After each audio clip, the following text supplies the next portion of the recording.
व्यक्तीला कोणतेही काम करण्यासाठी मोटिवेशनची गरज असते, कारण मोटिवेशनशिवाय आपला आत्मविश्वास कमी होऊ लागतो आणि हा आत्मविश्वास टिकवण्यासाठी आपण अनेकदा मोटिवेशनल व्हिडिओ बघतो किंवा पुस्तके वाचायला लागतो की आपला आत्मविश्वास कसा टिकवायचा किंवा स्वतःला मोटिवेट कसे करायचे.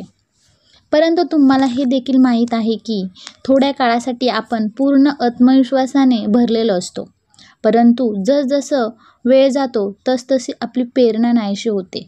प्रेरणेचा फुगा फुगवला की लगेच फुटतो. यानंतर आपण पुन्हाही मोटिवेशनल व्हिडिओ पाहायला लागतो, पुस्तके वाचायला लागतो.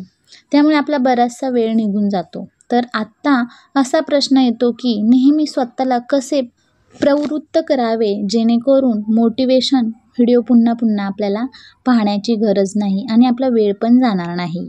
तर हाय हॅलो नमस्कार, मी प्रिया, तुमचं आणखी एका नवीन व्हिडिओमध्ये स्वागत आहे. तर स्वतःला कसे मोटिवेट करावे, तर स्वतःवर विश्वास ठेवायला शिका. तुम्ही कितीही प्रेरणादायी व्हिडिओ पाहत असाल तरी जोपर्यंत तुम्ही स्वतःवर विश्वास ठेवत नाही तोपर्यंत तुमचा खरा आत्मविश्वास कधीही येणार नाही.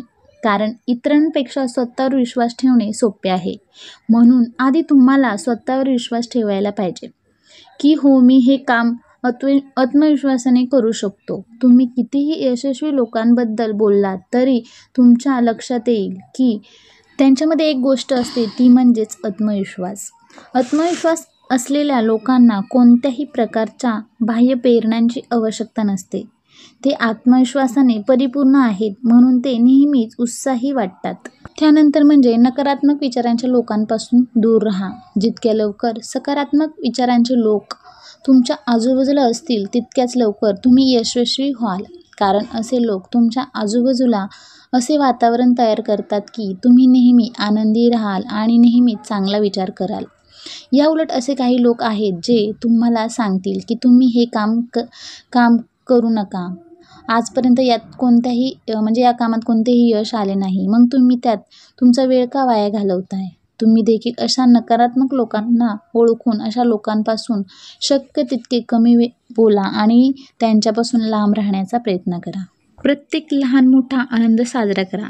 आपल्या आयुष्यात असे अनेक क्षण असतात जे आपला आनंद देण्याची संधी देतात, परंतु आपण स्वतःमध्ये इतकं व्यस्त असतो की आपण त्या क्षणांचा आनंद घ्यायला विसरतो किंवा आपण त्यांना तितके महत्त्व देत नाही त्या आनंदाच्या क्षणाला. उलट दुःखी होण्यासाठी आपण लहान गोष्टी मनावर घेतो. असे का? तुम्ही प्रत्येक क्षणाचा आनंद कसा घ्यायचा हे सर्व तुमच्यावर अवलंबून आहे. एक गोष्ट निश्चित आहे, आनंद तुमच्यामध्ये जबरदस्त प्रेरणा निर्माण करतो.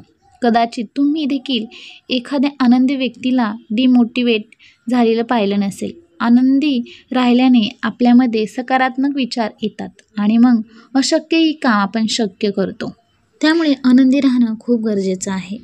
जेव्हा तुम्ही दुःखी असता तेव्हा कधीकधी आपल्या आयुष्यात असे काही क्षण येतात जेव्हा आपण पूर्णपणे निरुपयोगी आणि पराभूत वाटू लागतो आणि मग आपण किती पण मोटिवेशनल व्हिडिओ पाहिलं, पुस्तक बघितले तरी आपला आत्मविश्वास हा खालावतो. पण आपण असा पॉझिटिव्ह विचार केला की काही नाही, मी हे करू शकतो.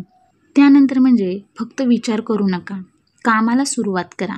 बऱ्याच लोकांना सवय असते की ते स्वतःसाठी अनेक मोठी स्वप्ने पाहतात आणि मनात एक पूर्ण योजना बनवतात. नेहमी त्याच गोष्टींचा विचार करतात, पण कधी काम करायला सुरुवात करत नाहीत. कधीकधी आपण असा पण विचार करतो, ते काम खूपच अवघड आहे, खूपच मेहनत घ्यावी लागते, अशा पद्धतीने खूप विचार करू लागतो. त्यामुळे त्याची संपूर्ण योजना त्याच्या उलट येऊ लागते आणि मग ते काम सोडून दुसरं काम आपण करायला लागतो आणि मग पुन्हा तोच विचार आपल्या डोक्यामध्ये येतो, तेच महायुद्ध सुरू होतं. त्यामुळे एक काम करताना आपल्या ध्येयावर नेहमी लक्ष ठेवा की आपल्याला काय करायचं आहे. आपले ध्येय नेहमी लक्षात ठेवा. जेव्हा तुम्हाला निराश वाटेल तेव्हा तुम्ही ध्येय लक्षात ठेवा. माझे ध्येय अजून अपूर्ण आहे, मी ते केव्हा पूर्ण करेल, त्यावेळी माझ्या कुटुंबाला आणि मला किती आनंद होईल, असा विचार तुम्ही केला पाहिजे. हे तुम्हाला पुढे जाण्याची आशा देईल. होय, आता माझे ध्येय लक्षात घेऊन मी पुढे जाण्याचा प्रयत्न करेल आणि ते साध्य करेपर्यंत मी हार मानणार नाही. मग तुम्हाला डिमोटिवेट करण्याचे सर्व निर्मित तुमच्यापासून दूर पळून लागतील. ध्येय निश्चित करा आणि त्यावर लक्ष केंद्रित करा. तुम्ही महाभारतातील अर्जुनाची कथा ऐकली असेल, ज्यामध्ये एका कार्यक्रमात त्याचे प्रतिबिंब पाहून माशाच्या डोळ्यावर बाण मारतो. शेवटी अर्जुन हे कसे करू शकला?